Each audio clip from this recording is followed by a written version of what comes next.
Antony and Cleopatra by William Shakespeare. Act I Scene I Alexandria, a room in Cleopatra's palace. Nay, but this dotage of our generals offlows the measure. Those his goodly eyes, that awe the files and musters of the wa have glowed like plated Mars, now bend, now turn, the office and devotion of their view upon a tawny front. His captain's heart, which in the scuffles of great fights hath burst the buckles on his breast, reneges all temper, and is become the bellows and the fan to cool a gypsy's lust. Look, where they come, take but good note, and you shall see in him the triple pillar of the world transformed into a strumpet's fool. Behold and see. Nay, hear them, Antony. Fulvia perchance is angry. Ah, who knows if the scarce-bearded Caesar have not sent his powerful mandate to you? Do this, or this, take in that kingdom, and enfranchise that, performt, or else we damn thee.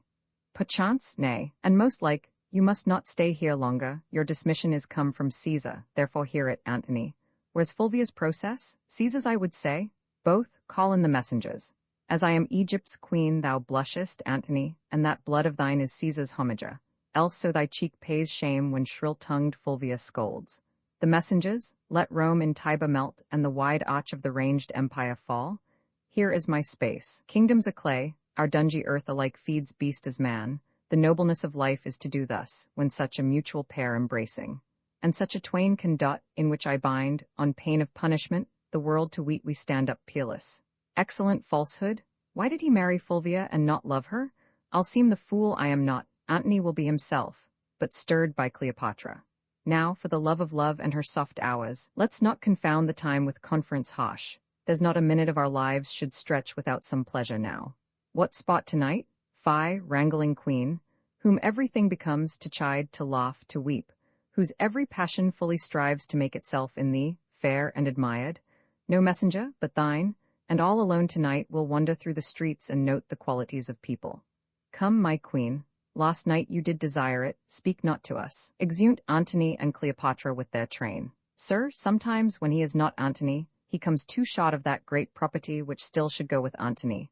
I am full sorry that he approves the common liar, who thus speaks of him at Rome, but I will hope of better deeds tomorrow.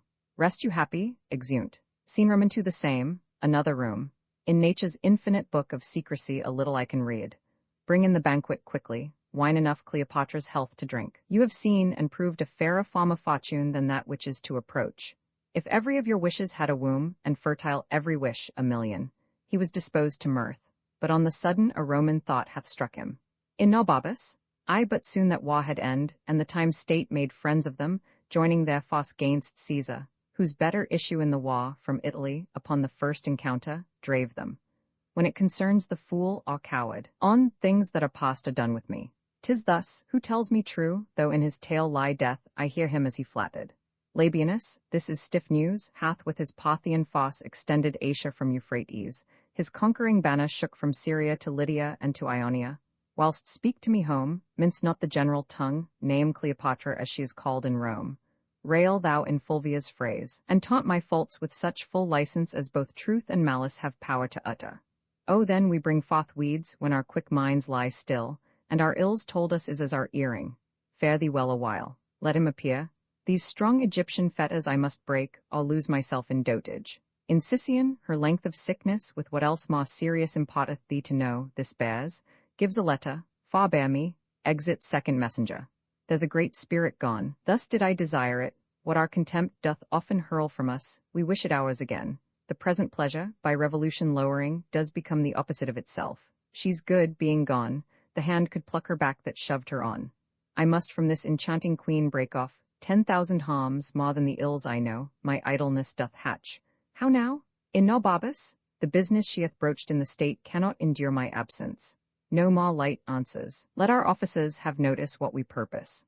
I shall break the cause of our expedients to the queen, and get her leave to pot. For not alone the death of Fulvia, with more urgent touches, do strongly speak to us, but the letters too of many our contriving friends in Rome petition us at home. Sextus Pompeius hath given the dare to Caesar, and commands the empire of the sea.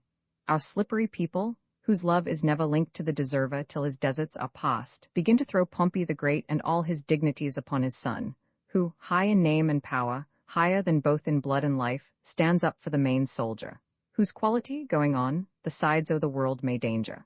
Much is breeding, which, like the cosse's hair, hath yet but life, and not a serpent's poison. Say, our pleasure, to such whose place is under us, requires our quick remove from hence. Scene Roman 3 the same. Another room, see where he is, who's with him, what he does. I did not send you. If you find him sad, say I am dancing. If in mirth, report that I am sudden sick. Quick and return. Exit Alexis. Madam, methinks, if you did love him dearly, you do not hold the method to enforce the like from him. Tempt him not so too far, I wish, forbear. In time we hate that which we often fear. But here comes Antony. Help me away, dear Charmian, I shall fall.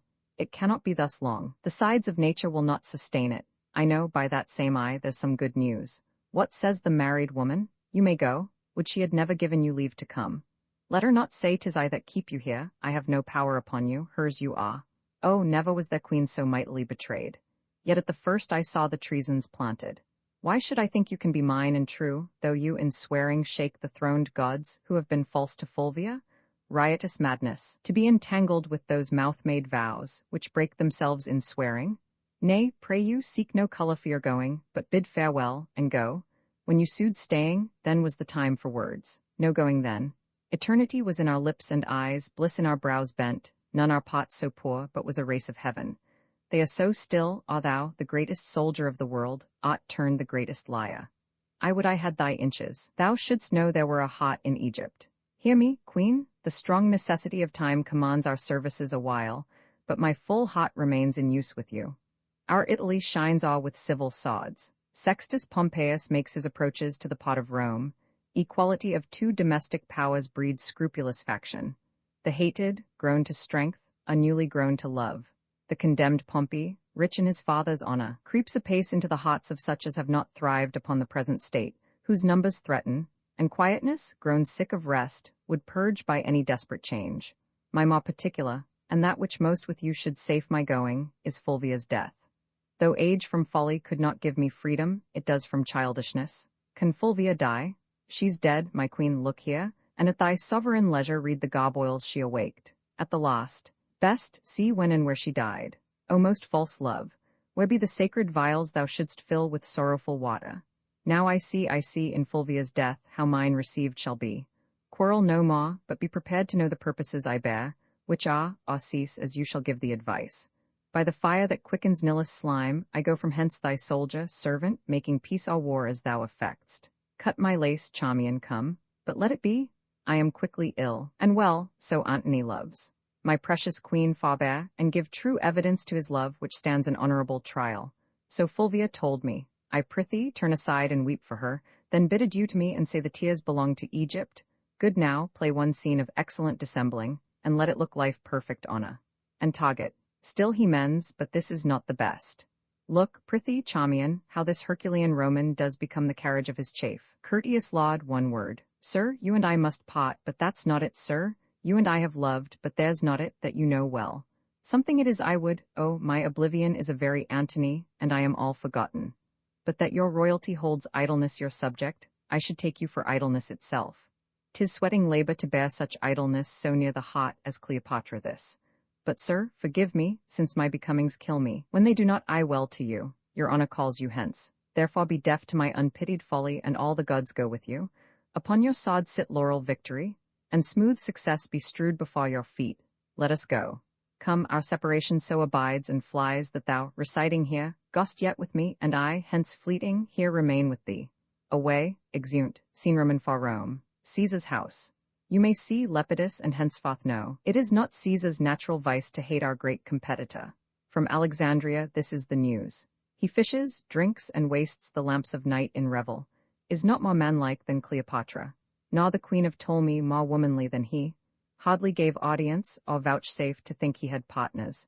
You shall find there a man who is the abstract of all faults that all men follow. I must not think there are evils enow to darken all his goodness. His faults in him seem as the spots of heaven, more fiery by night's blackness, hereditary rather than purchased, what he cannot change than what he chooses.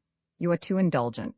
Let us grant it is not amiss to tumble on the bed of Ptolemy, to give a kingdom for a mirth, to sit and keep the turn of tippling with a slave, to reel the streets at noon, and stand the buffet with knaves that smell of sweat. Say this becomes him, as his composure must be rare indeed whom these things cannot blemish. Yet must Antony no way excuse his soils, when we do bear so great weight in his lightness. If he filled his vacancy with his voluptuousness, full surfeits, and the dryness of his bones, call on him fought. But to confound such time, that drums him from his spot, and speaks as loud as his own state and ours, 'tis to be chid as we rate boys, who, being mature in knowledge, pawn their experience to their present pleasure, and so rebel to judgment. Thy biddings have been done, and every hour, most noble Caesar, shalt thou have repot how 'tis abroad. Pompey is strong at sea, and it appears he is beloved of those that only have feared Caesar. To the pots the discontents repair, and men's repots give him much wronged. I should have known no less. It hath been taught us from the primal state, that he which is was wished until he were. And the ebbed man, ne'er loved till ne'er worth love, comes deared by being lacked. This common body, like to a vagabond flag upon the stream, goes to and back, lacking the varying tide to rut itself with motion.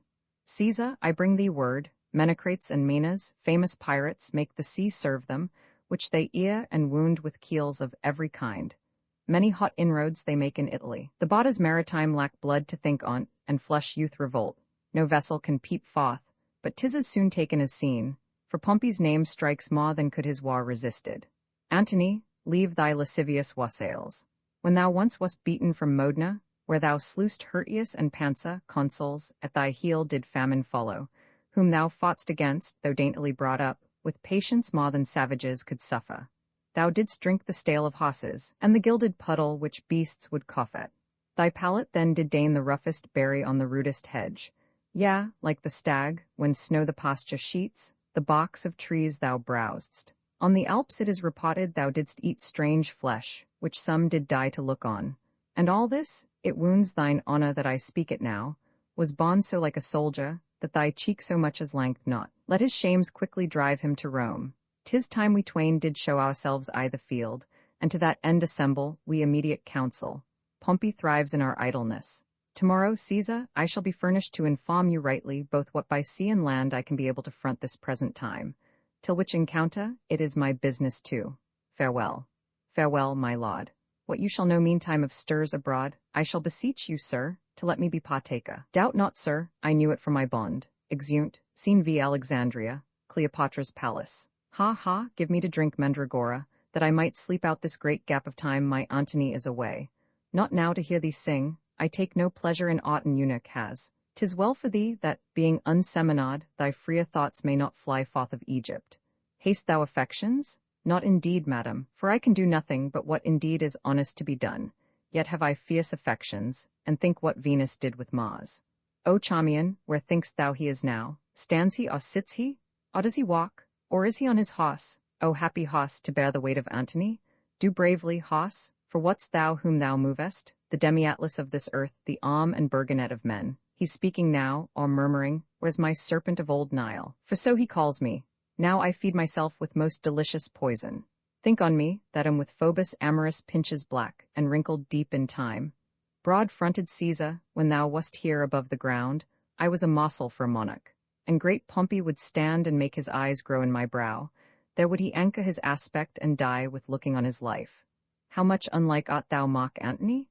Yet coming from him, that great medicine hath with his tinct gilded thee. How goes it with my brave mock Antony? Last thing he did, dear queen, he kissed, the last of many doubled kisses, this orient pearl. His speech sticks in my heart. Good friend, quoth he, say the firm Roman to great Egypt sends this treasure of an oyster, at whose foot, to mend the petty present, I will piece her opulent throne with kingdoms. All the East, say thou, shall call her mistress. So he nodded, and soberly did mount an arm-gaunt steed, who neighed so high, that what I would have spoke was beastly dumbed by him. Like to the time o' the year between the extremes of hot and cold, he was naw sad naw merry. O well-divided disposition! Note him, good Charmian, 'tis the man. But note him, he was not sad, for he would shine on those that make their looks by his. He was not merry, which seemed to tell them his remembrance lay in Egypt with his joy. But between both, O heavenly mingle!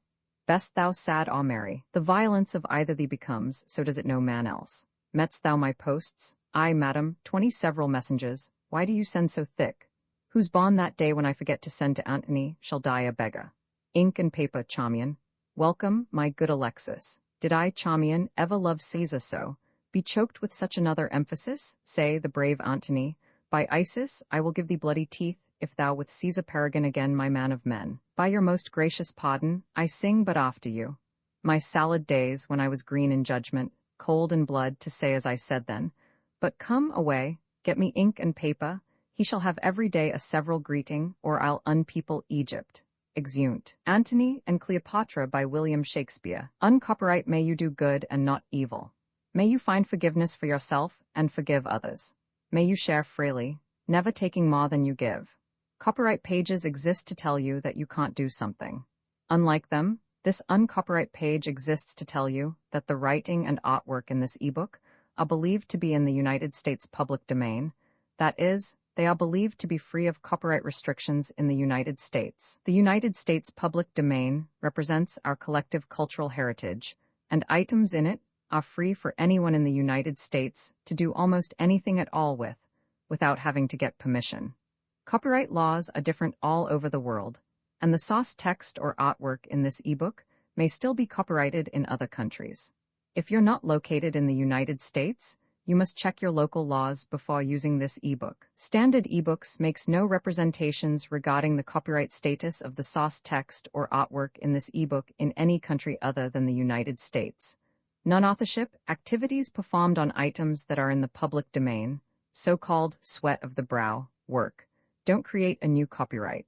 That means that nobody can claim a new copyright on an item that is in the public domain for, among other things, work like digitization, mock-up, or typography.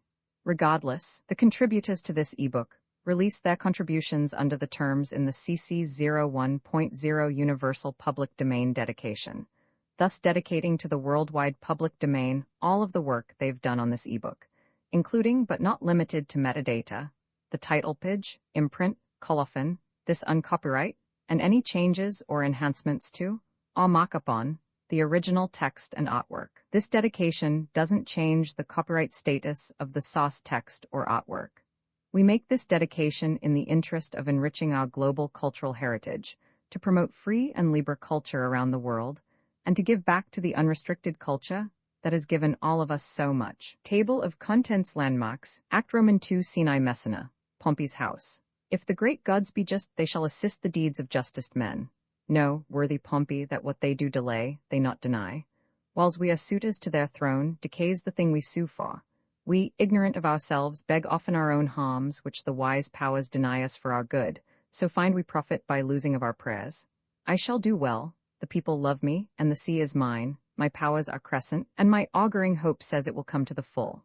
Mock Antony in Egypt sits at dinner, and will make no wars without daws. Caesar gets money where he loses hearts.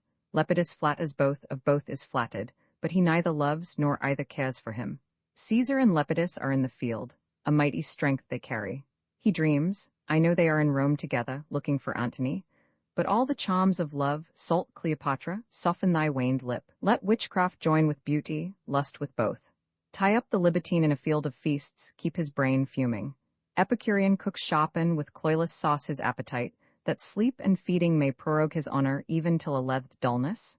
This is most certain that I shall deliver. Mock Antony is every hour in Rome expected. Since he went from Egypt, 'tis a space for further travel. I could have given less matter a better ear. Minas, I did not think this amorous surfeiter would have donned his helm for such a petty war. His soldiership is twice the other twain. But let us rear the higher our opinion, that our stirring can from the lap of Egypt's widow pluck the ne'er-lust-wearied Antony. I cannot hope Caesar and Antony shall well greet together. His wife that's dead did trespasses to Caesar. His brother ward upon him, although, I think, not moved by Antony. I know not, Minas, how lesser enmities may give way to greater. Were it not that we stand up against them all, 'twere pregnant they should square between themselves, for they have entertained cause enough to draw their swords. But how the fear of us may cement their divisions and bind up the petty difference, we yet not know. Bet as our gods will haved? It only stands our lives upon to use our strongest hands. Come, Minas, exeunt, scene Roman to Rome, the house of Lepidus. Good Enobabus, 'tis a worthy deed, and shall become you well, to entreat your captain to soft and gentle speech.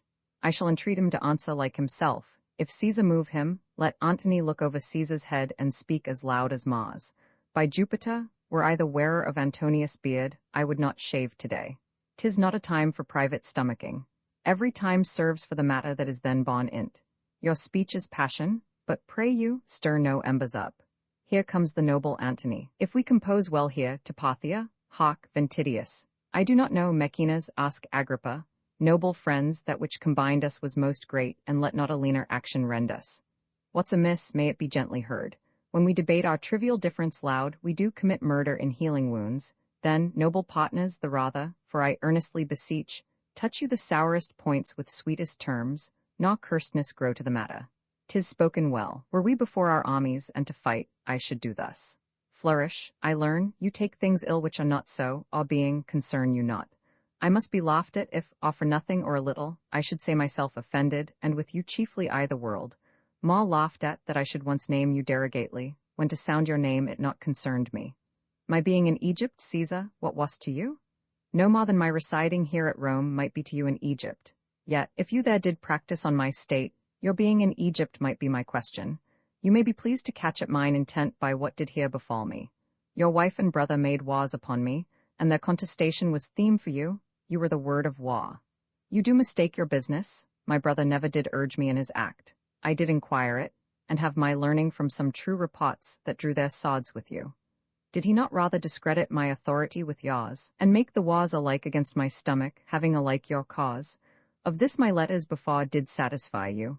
If you'll patch a quarrel, as matter whole you have not to make it with, it must not be with this. You praise yourself by laying defects of judgment to me, but you patched up your excuses. Not so, not so.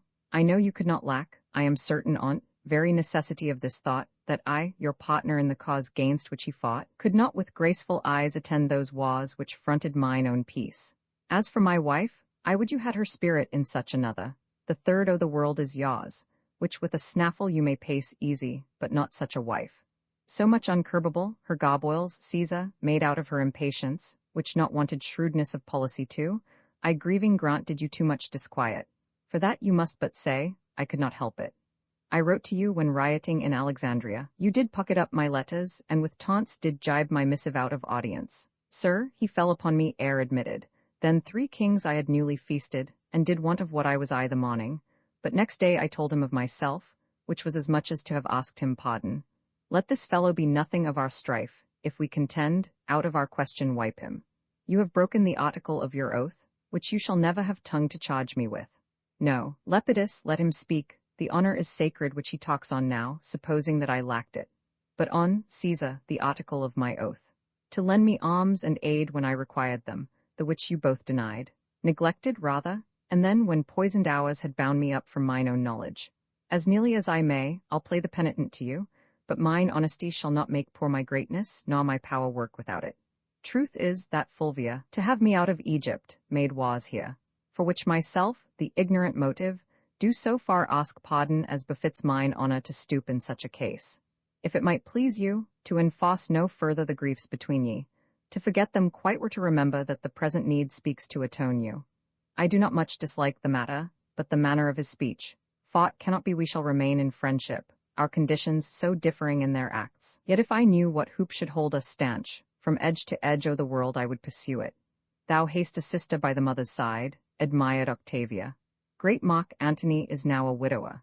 Say not so, Agrippa, if Cleopatra heard you, your reproof were well deserved of rashness. To hold you in perpetual amity, to make you brothers, and to knit your hearts with an unslipping knot, take Antony Octavia to his wife, whose beauty claims no worse a husband than the best of men, whose virtue and whose general graces speak that which none else can utter. By this marriage, all little jealousies, which now seem great, and all great fears, which now impart their dangers, would then be nothing. Truths would be tales, where now half tales be truths. Her love to both would, each to other and all loves to both, draw after her. Pardon what I have spoke, for 'tis a studied, not a present thought, by duty ruminated, not till he hears how Antony is touched with what is spoke already. What power is in Agrippa, if I would say? Agrippa, be it so. To make this good, the power of Caesar and his power unto Octavia. May I never to this good purpose that so fairly shows dream of impediment? Let me have thy hand, further this act of grace, and from this hour the heart of brothers govern in our loves and sway our great designs. There is my hand. A sister I bequeath you, whom no brother did ever love so dearly. Let her live to join our kingdoms and our hearts, and never fly off our loves again. I did not think to draw my sword gainst Pompey, for he hath laid strange courtesies and great of late upon me. I must thank him only, lest my remembrance suffer ill report. At heel of that, defy him. Time calls upon's, of us must Pompey presently be sought, or else he seeks out us, great and increasing, but by sea he is an absolute master. So is the fame. Would we had spoke together? Haste we for it, yet, ere we put ourselves in arms, dispatch we the business we have talked of, with most gladness, and do invite you to my sister's view, whither straight I'll lead you. Let us, Lepidus, not lack your company. Noble Antony, not sickness should detain me. Flourish. Exeunt Caesar, Antony, and Lepidus. I will tell you. The barge she sat in, like a burnished throne, burned on the water. The poop was beaten gold, purple the sails, and so perfumed that the winds were lovesick with them.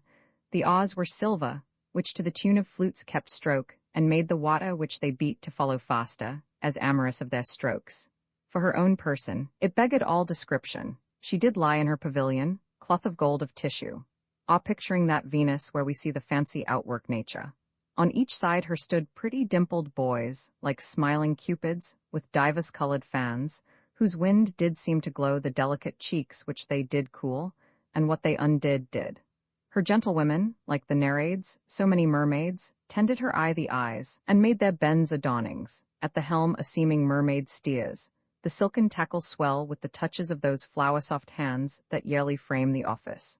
From the barge a strange invisible perfume hits the sense of the adjacent wharfs. The city cast her people out upon her, and Antony, enthroned I the marketplace, did sit alone, whistling to the air, which, but for vacancy, had gone to gaze on Cleopatra too, and made a gap in nature. Upon her landing, Antony sent to her, invited her to supper. She replied, it should be better he became her guest, which she entreated. Our courteous Antony, whom ne'er the word of no woman heard speak, being bobbed 10 times goes to the feast, and for his ordinary pays his heart for what his eyes eat only. Royal wench, she made great Caesar lay his sod to bed, he ploughed her, and she cropped. I saw her once hop 40 paces through the public street, and having lost her breath, she spoke and panted that she did make defect perfection, and breathless, power breathe forth. Never, he will not, age cannot wither her, nor custom stale her infinite variety. Other women cloy the appetites they feed, but she makes hungry where most she satisfies. For vilest things become themselves in her, that the holy priests bless her when she is riggish. If beauty, wisdom, modesty can settle the heart of Antony, Octavia is a blessed lottery to him. Let us go. Good Enobabus, make yourself my guest whilst you abide here. Scene Roman 3 the same, Caesar's house. The world and my great office will sometimes divide me from your bosom. All which time before the gods my knee shall bow my prayers to them for you. Good night, sir. My Octavia, read not my blemishes in the world's report. I have not kept my square, but that to come shall all be done by the rule. Good night, dear lady. Good night, sir. Would I had never come from thence. Gnaw you thither. I see it in my motion, have it not in my tongue, but yet hie you to Egypt again. Say to me, whose fortunes shall rise higher, Caesar's or mine? Caesar's. Therefore, O Antony, stay not by his side, thy demon, that's thy spirit which keeps thee, is noble, courageous, high, unmatchable, where Caesar's is not. But near him, thy angel becomes a fear, as being o'erpowered, therefore make space enough between you. To none but thee, no more, but when to thee. If thou dost play with him at any game, thou art sure to lose. And of that natural luck he beats thee gainst the odds. Thy lustre thickens when he shines by. I say again, thy spirit is all afraid to govern thee near him, but he away, 'tis noble. Get thee gone, say to Ventidius I would speak with him. Exit soothsayer, he shall to Parthia. Be it aught or hap he hath spoken true, the very dice obey him. And in our spots my better cunning faints under his chance. If we draw lots, he speeds. His cocks do win the battle still of mine, when it is all to naught, and his quails ever beat mine, in hooped at odds. I will to Egypt, and though I make this marriage for my peace, I the east my pleasure lies. Oh, come, Ventidius, you must to Parthia. Your commission's ready, follow me, and receive it. Exeunt. Scene Roman 4 the same, a street. Trouble yourselves no further, pray you. Hasten your generals after. Sir, mock Antony will end but kiss Octavia, and will follow, till I shall see you in your soldier's dress, which will become you both. Farewell. We shall, as I conceive the journey, be at the mount before you, Lepidus. Your way is shorter, my purposes do draw me much about, you'll win 2 days upon me. Scene v. Alexandria, Cleopatra's palace. Give me some music, moody food of us that trade in love. As well a woman with an eunuch played as with a woman. Come, you'll play with me, sir. And when good will is showed, though come too short, the actor may plead pardon. I'll none now, give me mine angle, Will to the river? There, my music playing far off, I will betray tawny-finned fishes. My bended hook shall pierce their slimy jaws, and as I draw them up, I'll think them every one an Antony, and say, ah, ha, you're caught. 'Twas merry when you waged on your angling, when your diver did hang a salt fish on his hook, which he with fervency drew up. That time, O times, I laughed him out of patience, and that night I laughed him into patience. And next morn, ere the 9th hour, I drunk him to his bed, then put my tires and mantles on him, whilst I wore his sod Philippine. Oh, from Italy? Ram thou thy fruitful tidings in mine ears that long time have been barren. Antonius dead. If thou say so, villain, thou kill'st thy mistress. But well and free, if thou so yield him, there is gold and here my bluest veins to kiss, a hand that kings have lipped and trembled kissing. Why, there's more gold. But sirrah mock, we used to say the dead are well. Bring it to that, the gold I give thee will I melt and paw down thy ill-uttering throat. Well, go to, I will, but there's no goodness in thy face, if Antony be free and healthful, so taught a favour to trumpet such good tidings. If not well, thou shouldst come like a fury crowned with snakes, not like a formal man. I have a mind to strike thee ere thou speakst. Yet if thou say Antony lives, is well, or friends with Caesar, or not captive to him, I'll set thee in a shower of gold, and hail rich pearls upon thee. I do not like, but yet, it does allay the good precedents, fie upon, but yet, is as a jailer to bring forth some monstrous malefactor. Prithee, friend, pour out the pack of matter to mine ear, the good and bad together. He's friends with Caesar, in state of health thou say'st, and thou say'st free.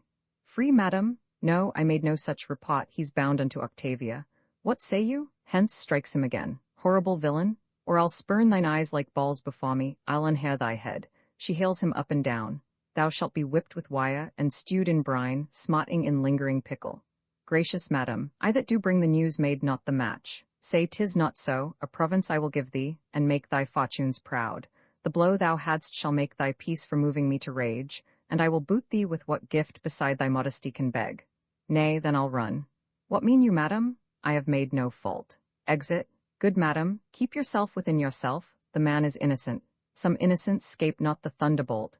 Melt Egypt into Nile, and kindly creatures turn all to serpents. Call the slave again. Though I am mad, I will not bite him. Call, I will not hurt him. Exit Charmian. These hands do lack nobility, that they strike a meaner than myself, since I myself have given myself the cause. Come hither, sir. Though it be honest, it is never good to bring bad news. Give to a gracious message. An host of tongues, but let ill tidings tell themselves when they be felt. Is he married? I cannot hate thee worser than I do, if thou again say, yes. Oh, I would thou didst, so half my Egypt were submerged and made a cistern for scaled snakes. Go, get thee hence. Hadst thou Narcissus in thy face, to me thou wouldst appear most ugly. He is married? Take no offence that I would not offend you. To punish me for what you make me do seems much unequal. He's married to Octavia. Oh, that his fault should make a knave of thee, that ought not what thou art sure of. Get thee hence, the merchandise which thou hast brought from Rome are all too dear for me. Lie they upon thy hand, and be undone by 'em. Exit messenger. I am paid fought now. Lead me from hence, I faint. O Eras Charmian, 'tis no matter. Go to the fellow, good Alexis, bid him report the feature of Octavia, her years, her inclination. Let him not leave out the color of her hair. Bring me word quickly. Exit Alexis. Let him forever go. Let him not, Charmian, though he be painted one way like a Gorgon, the other way's a Mars. Bid you Alexis to Mardian. Bring me word how tall she is. Pity me, Charmian, but do not speak to me. Lead me to my chamber. Exeunt, scene vi near Misenum. Your hostages I have, so have you mine, and we shall talk before we fight. Most meet that first we come to words, and therefore have we our written purposes before us sent, which, if thou hast considered, let us know if 'twill tie up thy discontented sod, and carry back to Sicily much tall youth that else must perish here. To you all three, the senators alone of this great world, chief factors for the gods, I do not know wherefore my father should revenge his want, having a son and friends, since Julius Caesar, who at Philippi the good Brutus ghosted, there saw you laboring for him. What was't that moved pale Cassius to conspire, and what made the all-honored, honest Roman, Brutus, with the armed rest, courtiers and beauteous freedom, to drench the Capitol, but that they would have one man but a man? And that is it hath made me rig my navy, at whose burthen the angered ocean foams, with which I meant to scourge the ingratitude that despiteful Rome cast on my noble father. Thou canst not fear us, Pompey, with thy sails. We'll speak with thee at sea. At land, thou knowst how much we do account thee. At land, indeed, thou dost account me of my father's house. But since the cuckoo builds not for himself, remain int as thou mayst. Be pleased to tell us, for this is from the present, how you take the offers we have sent you, which do not be entreated to, but weigh what it is worth embraced. And what may follow, to try a larger fortune. You have made me offer of Sicily, Sardinia, and I must rid all the sea of pirates then, to send measures of wheat to Rome, this agreed upon, to pot with unhacked edges, and bear back our tages undinted. No, then, I came before you here a man prepared to take this offer, but mock Antony put me to some impatience, though I lose the praise of it by telling, you must know, when Caesar and your brother were at blows, your mother came to Sicily and did find her welcome friendly. I have heard it, Pompey, and am well studied for a liberal thanks which I do owe you. Let me have your hand. I did not think, sir, to have met you here. The bed's eye the east are soft, and thanks to you that called me timelier than my purpose hither, for I have gained bite. Since I saw you last, there is a change upon you. Well, I know not what Count's harsh fortune casts upon my face, but in my bosom shall she never come, to make my heart her vassal. I hope so, Lepidus. Thus we are agreed. I crave our composition may be written and sealed between us. We'll feast each other ere we part, and let's draw lots who shall begin. No, Antony, take the lot. But first last, your fine Egyptian cookery shall have the fame. I have heard that Julius Caesar grew fat with feasting there. Then so much have I heard, and I have heard, Apollodorus carried, well, and well am like to do, for I perceive, far feasts are toward. Let me shake thy hand, I never hated thee. I have seen thee fight when I have envied thy behavior. Sir, I never loved you much, but I ha praised ye when you have well deserved 10 times as much as I have said you did. Enjoy thy plainness, it nothing ill becomes thee. Aboard my galley I invite you all. Will you lead, lauds? Scene Roman 7 on board Pompey's galley, off Misenum. To Caesar. Thus do they, sir. They take the flow of the Nile by certain scales I the pyramid. They know, by the height, the lowness, or the mean, if dearth or foison follow. The higher Nilus swells, the more it promises. As it ebbs, the seedsman upon the slime and ooze scatters his grain, and shortly comes to harvest. Aside to Pompey. Forsake thy seat, I do beseech thee, captain, and hear me speak a word. Aside to Minas. Forbear me till anon, this wine for Lepidus. Aside to Minas. Go hang, sir, hang, tell me of that. Away. Do as I bid you. Where's this cup I called for? Aside to Pompey. If for the sake of merit thou wilt hear me, rise from thy stool. Thou hast served me with much faith. What's else to say? Be jolly, lauds. These quicksands, Lepidus, keep off them for you sink. But entertain it, and though thou think me poor, I am the man will give thee all the world. No, Pompey, I have kept me from the cup. Thou art, if thou darest be, the earthly Jove. Whate'er the ocean pales or sky eclipse is thine, if thou wilt hat. These 3 world sharers, these competitors, are in thy vessel. Let me cut the cable, and when we are put off, fall to their throats, all there is thine. Ah, this thou shouldst have done, and not have spoke on't. In me 'tis villainy, in thee't had been good service. Thou must know, 'tis not my profit that does lead mine honor it. Repent that ere thy tongue hath so betrayed thine act, being done unknown, I should have found it afterwards well done, but must condemn it now. Desist and drink, aside. For this, I'll never follow thy palled fortune's maw. Who seeks, and will not take when once 'tis offered, shall never find it maw. The 3rd pot then is drunk. Would it were all, that it might go on wheels. It ripens towards it. Strike the vessels, ho, here is to Caesar, I could well forbear it. It's monstrous labor when I wash my brain and it grows fouler. Possess it, I'll make answer, but I had rather fast from all 4 days than drink so much in one. Ha, my brave emperor, to Antony. Shall we dance now the Egyptian bacchanals, and celebrate our drink? Come, let's all take hands, till that the conquering wine hath steeped our sense in soft and delicate leth. All take hands. Make battery to our ears with the loud music, the while I'll place you. Then the boy shall sing, the holding every man shall bear as loud as his strong sides can volley. Music plays. Inababas places them hand in hand. Come, thou monarch of the vine, plumpy Bacchus with pink eyne. In thy fats our cares be drowned, with thy grapes our hairs be crowned. Cup us till the world go round, cup us till the world go round. What would you, ma? Pompey, good night. Good brother, let me request you off. Our graver business frowns at this levity.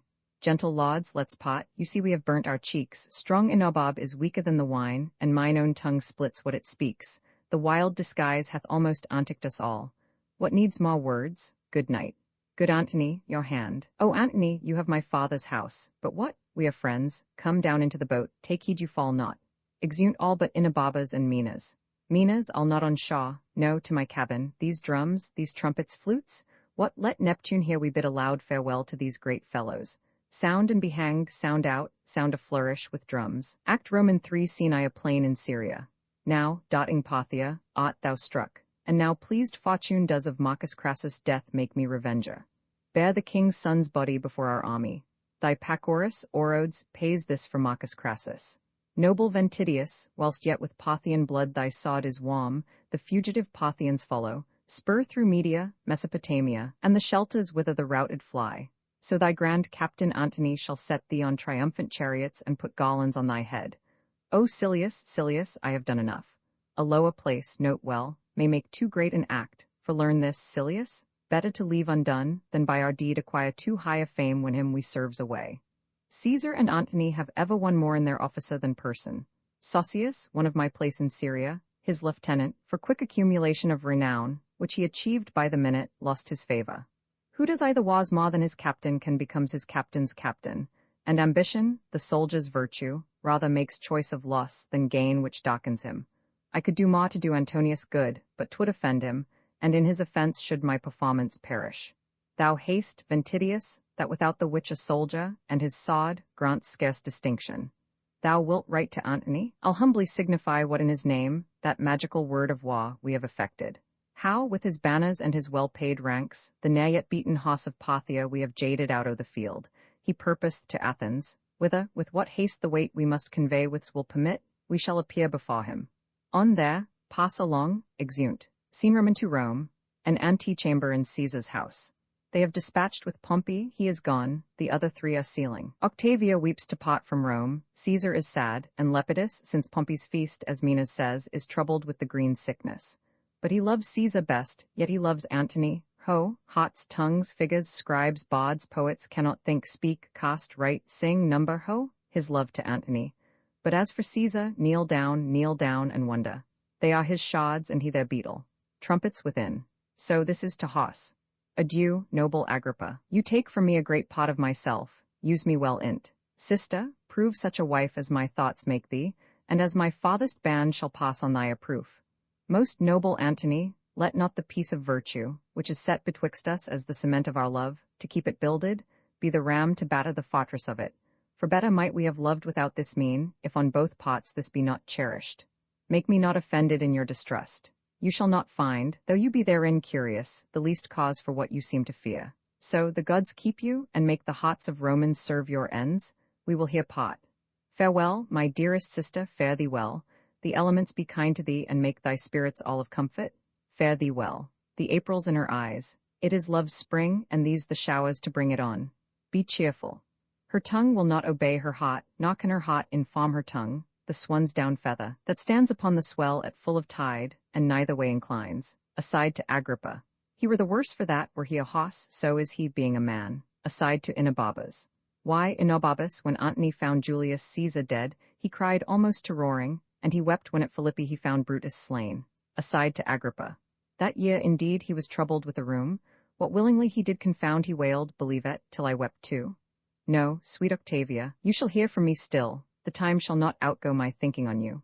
Come, sir, come, I'll wrestle with you in my strength of love. Look, here I have you. Thus I let you go, and give you to the gods.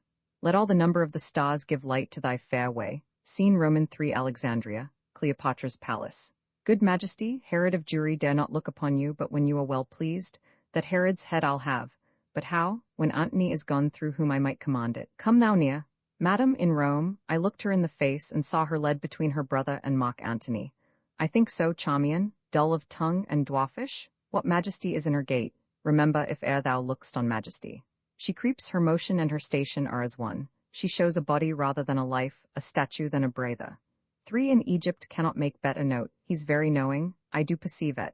There's nothing in her yet. The fellow has good judgment. Madam, she was a widow. For the most part, too, they are foolish that are so. Her hair, what colour? Brown, madam, and her forehead as low as she would wish it.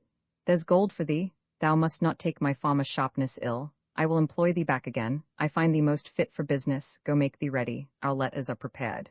Exit messenger. Indeed, he is so. I repent me much that so I harried him. Why, methinks, by him, this creature's no such thing. Hath he seen majesty? Isis else defend, and serving you so long. I have one thing more to ask him yet, good Charmian, but 'tis no matter. Thou shalt bring him to me where I will write. All may be well enough. Scene room in 4 Athens. A room in Antony's house. Nay, nay, Octavia, not only that were excusable, that, and thousands more of semblable impot, but he hath waged new wars gainst Pompey, made his will, and read it to public ear, spoke scantly of me.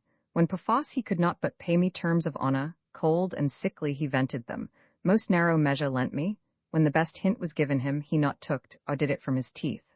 O my good lord, believe not all, or, if you must believe, stomach not all. A more unhappy lady, if this division chance, ne'er stood between, praying for both parts, the good gods me presently, when I shall pray. Oh, bless my lord and husband. Undo that prayer by crying out as loud, oh, bless my brother. Husband win brother, praise and destroys the prayer, no midway twixt these extremes at all. Gentle Octavia, let your best love draw to that point which seeks best to preserve it. If I lose mine honour, I lose myself. Better I were not yours than yours so branchless. But as you requested, yourself shall go betweens. The meantime, lady, I'll raise the preparation of a wash shall stain your brother. Make your soonest haste, so your desires are yours. Thanks to my lord. The Jove of power make me most weak, your reconciler. Wars twixt you twain would be as if the world should cleave, and that slain men should solder up the rift. When it appears to you where this begins, turn your displeasure that way, for our faults can never be so equal that your love can equally move with them. Provide your going, choose your own company, and command what cost your heart has mind to. Exeunt. Scene V the same, another room. Then world thou haste a pair of chaps no more, and throw between them all the food thou haste, they'll grind the one the other. Where's Antony? He's walking in the garden thus, and spurns the rush that lies before him, cries, fool Lepidus, and threats the throat of that his officer that murdered Pompey. For Italy and Caesar. Ma Domitius, my lord desires you presently. My news I might have told hereafter. 'Twill be naught, but let it be. Bring me to Antony. Scene vi Rome, Caesar's house. Contemning Rome, he has done all this and more in Alexandria. Here's the manner oft, the marketplace on a tribunal silvered, Cleopatra and himself in chairs of gold were publicly enthroned. At the feet sat Caesarion, whom they call my father's son, and all the unlawful issue that their lust since then hath made between them. Unto her he gave the stablishment of Egypt, made her of Loa Syria, Cyprus, Lydia, absolute queen. The common showplace where they exercise. His sons he there proclaimed the kings of kings, great Media, Parthia, and Armenia, he gave to Alexander. To Ptolemy he assigned Syria, Cilicia, and Phoenicia. She in the habiliments of the goddess Isis that day appeared, and oft before gave audience, as 'tis reported so. Let Rome be thus informed. Who, queasy with his insolence already, will their good thoughts call from him? The people know it, and have now received his accusations. Caesar, and that having in Sicily Sextus Pompeius spoiled, we had not rated him his part o' the isle. Then does he say, he lent me some shipping unrestored. Lastly, he frets that Lepidus of the triumvirate should be deposed, and being that we detain all his revenue. 'Tis done already, and the messenger gone. I have told him, Lepidus was grown too cruel, that he his high authority abused and did deserve his change. For what I have conquered I grant him part. But then, in his Armenia, and other of his conquered kingdoms, I demand the like. Why have you stolen upon us thus? You come not like Caesar's sister. The wife of Antony should have an army for an usher, and the nays of host to tell of her approach long ere she did appear. The trees by the way should have borne men, and expectation fainted, longing for what it had not. Nay, the dust should have ascended to the roof of heaven, raised by your populous troops. But you are come a market maid to Rome, and have prevented the ostentation of our love, which, left unshown, is often left unloved. We should have met you by sea and land, supplying every stage with an augmented greeting. Good my lord, to come thus was I not constrained, but did on my free will. My lord, Mark Antony, hearing that you prepared for war, acquainted my grieved ear withal, whereon I begged his pardon for return, which soon he granted, being an obstruct between his lust and him. I have eyes upon him, and his affairs come to me on the wind. Where is he now? No, my most wronged sister, Cleopatra hath nodded him to her. He hath given his empire up to a haw, who now are levying the kings o' the earth for war. He hath assembled Bocchus, the king of Libya, Archelaus of Cappadocia, Philadelphos, king of Paphlagonia, the Thracian king, Adalas, king Malchus of Arabia, king of Punt, Herod of Juri, Mithridates, king of Commagene, Polman and Amintas, the kings of Mede and Lycaonia, with a more larger list of sceptres. I me most wretched that have my heart potted betwixt two friends that do afflict each other. Welcome hither. Your letters did withhold our breaking forth, till we perceived both how you were wrong led, and we in negligent danger. Cheer your heart, be you not troubled with the time, which drives all your content these strong necessities, but let determined things to destiny hold unbewailed their way. Welcome to Rome, nothing more dear to me, you are abused beyond the mark of thought, and the high gods, to do you justice, make them ministers of us and those that love you. Best of comfort, and ever welcome to us. Welcome, dear madam. Each heart in Rome does love and pity you. Only the adulterous Antony, most large in his abominations, turns you off, and gives his potent regiment to a troll, that noises it against us. Most certain, sister, welcome, pray you be ever known to patience, my dearest sister, exeunt. Scene Roman 7 near Actium, Antony's camp. Thou hast forspoke my being in these wars, and say'st it is not fit. If not denounced against us, why should not we be there in person? Aside. Well, I could reply, if we should serve with hoss and mares together. The hoss were merely lost, the mares would bear a soldier and his hoss. Your presence needs must puzzle Antony, take from his heart, take from his brain, from's time, what should not then be spared. He is already traduced for levity, and 'tis said in Rome that Photinus and Eunuch and your maids manage this war. Sink Rome, and their tongues rot that speak against us. A charge we bear I the war, and, as the president of my kingdom, will appear there for a man. Speak not against it, I will not stay behind, nay, I have done. Here comes the emperor. Is it not strange, Canidius, that from Tarentum and Brundusium he could so quickly cut the Ionian Sea and take in Taurine? You have heard on't, sweet? Celerity is never more admired than by the negligent. A good rebuke, which might have well become the best of men, to taunt its slackness. Canidius, we will fight with him by sea. Aye, and to wage this battle at Pharsalia, where Caesar fought with Pompey. But these offers, which serve not for his vantage, he shakes off, and so should you. Your ships are not well manned, your mariners are muletas, reapers, people engrossed by swift impress. In Caesar's fleet are those that often have gainst Pompey fought. Their ships are yours heavy? No disgrace shall fall you for refusing him at sea, being prepared for land. Most worthy sir, you therein throw away the absolute soldiership you have by land. Distract your army, which doth most consist of war-marked footmen. Leave unexecuted your own renowned knowledge. Quite forego the way which promises assurance, and give up yourself merely to chance and hazard, from firm security. Our overplus of shipping will we burn, and with the rest full manned from the head of Actium beat the approaching Caesar. But if we fail, we then can dot at land. The news is true, my lord, he is disgrayed, Caesar has taken Taurine. Can he be there in person? 'Tis impossible, strange that power should be. Canidius, our 19 legions thou shalt hold by land, and our 12,000 horse. Will to our ship away, my Thetis? O noble emperor, do not fight by sea, trust not to rotten planks. Do you misdoubt this sword and these my wounds? Let the Egyptians and the Phoenicians go a-ducking, we have used to conquer, standing on the earth, and fighting foot to foot. Soldier, thou art, but his whole action grows not in the power on't, so our leaders led, and we are women's men. You keep by land the legions and the horse whole, do you not? Marcus Octavius, Marcus Justius, Publicola, and Caelius are for sea, but we keep whole by land. This speed of Caesar's carries beyond belief. While he was yet in Rome, his power went out in such distractions as beguiled all spies. With news the times with labor, and throws forth, each minute some. Exeunt, scene ruminate a plain near Actium. Strike not by land, keep whole, provoke not battle till we have done at sea. Do not exceed the prescript of this scroll, our fortune lies upon this jump. Exeunt, scene Roman 9 another part of the plain. Set we our squadrons on yon side o' the hill, in eye of Caesar's battle, from which place we may the number of the ships behold, and so proceed accordingly. Exeunt, scene X another part of the plain. Not all not, I can behold no longer. The Antoniad, the Egyptian admiral with all their 60, fly and turn the rudder, to seat mine eyes are blasted. Gods and goddesses, all the whole synod of them. The great acantle of the world is lost with very ignorance, we have kissed away kingdoms and provinces. On our side like the token pestilence, where death is sure. Yon ribaldred nag of Egypt, whom leprosy o'ertake? I the midst o' the fight, when vantage like a pair of twins appeared, both as the same, or rather ours the elder, the breeze upon her, like a cow in June, hoists sails and flies.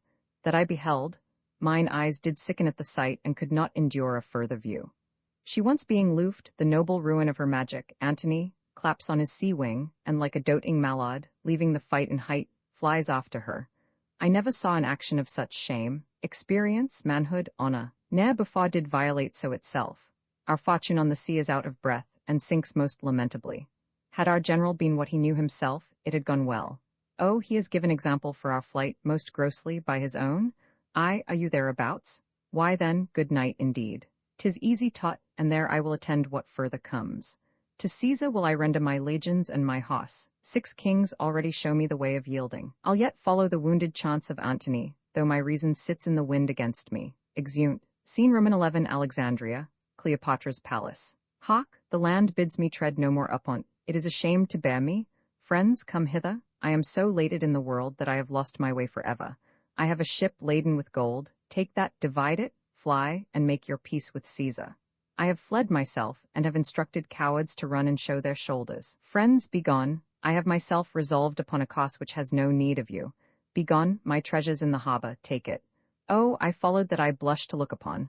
My very hairs do mutiny. For the white reprove the brown for rashness, and they them for fear and doting. Friends, be gone.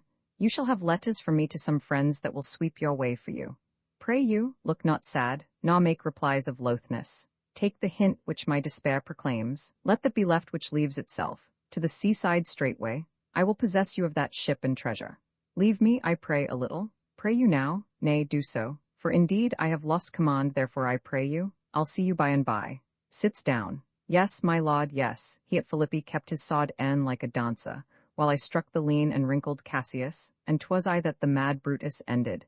He alone dealt on lieutenantry, and no practice had in the brave squares of war. Yet now, no matter. Go to him, madam, speak to him. He is unqualitied with very shame. Most noble sir, arise. The queen approaches, her head's declined, and death will seize her, but your comfort makes the rescue. I have offended reputation, a most unnoble swerving. Oh, with a haste thou led me, Egypt? See how I convey my shame out of thine eyes by looking back what I have left behind stroyed in dishonor. Oh, my lord, forgive my fearful sails. I little thought you would have followed. Egypt, thou knewst too well my heart was to thy rudder tied by the strings, and thou shouldst tow me after. All my spirit thy full supremacy thou knewst, and that thy beck might from the bidding of the gods command me. Now, I must to the young man send humble treaties, dodge and palter in the shifts of lowness, who with half the bulk o' the world played as I pleased, making and marring fortunes. You did know how much you were my conqueror, and that my sod, made weak by my affection, would obey it on all cause. Fall not a tear, I say, one of them rates all that is won and lost. Give me a kiss, even this repays me. We sent our schoolmaster, is he come back? Love, I am full of lead, some wine within there and our viands. Fortune knows we scorn her most when most she offers blows. Exeunt. Scene Roman 12 Egypt, Caesar's camp. Let him appear that's come from Antony. Know you him? Caesar, 'tis his schoolmaster, an argument that he has plucked, when hither he sends so poor a pinion off his wing, which had superfluous kings for messengers not many moons gone by. Such as I am, I come from Antony. I was of late as petty to his ends as is the mondew on the myrtle leaf to his grand sea. Laud of his fortunes he salutes thee, and requires to live in Egypt, which not granted, he lessens his requests, and to thee sues to let him breathe between the heavens and earth, a private man in Athens, this for him. Next, Cleopatra does confess thy greatness, submits her to thy might, and of thee craves the circle of the Ptolemies for her heirs, now hazarded to thy grace. For Antony, I have no ears to his request. The queen of audience nor desire shall fail, so she from Egypt drive her all-disgraced friend, or take his life there. This if she perform, she shall not sue unheard. So to them both.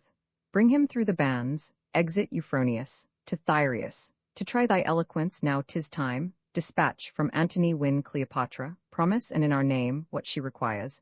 Add more from thine invention, offers. Women are not in their best fortunes strong, but want will perjure the ne'er-touched vestal. Try thy cunning, Thyreus. Make thine own edict for thy pains, which we will answer as a law.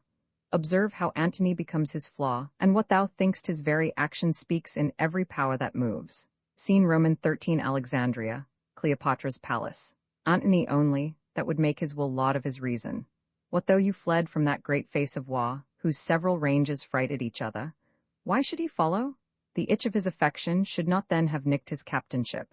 At such a point when half to half the world opposed, he being the mead question. 'Twas a shame no less than was his loss, to cost your flying flags and leave his navy gazing. The queen shall then have courtesy, so she will yield us up. Let her note. To the boy Caesar send this grizzled head, and he will fill thy wishes to the brim with principalities. To him again, tell him he wears the rose of youth upon him, from which the world should note something particular. His coin, ships, legions, may be a coward's, whose ministers would prevail under the service of a child as soon as I the command of Caesar.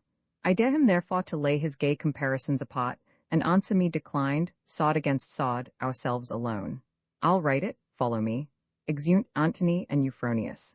Aside, yes, like enough, high-battled Caesar will unstate his happiness, and be staged to the show, against a sodder. I see men's judgments are apostle of their fortunes, and things outward do draw the inward quality after them, to suffer all alike. That he should dream, knowing all measures, the full Caesar will answer his emptiness. Caesar, thou hast subdued his judgment too.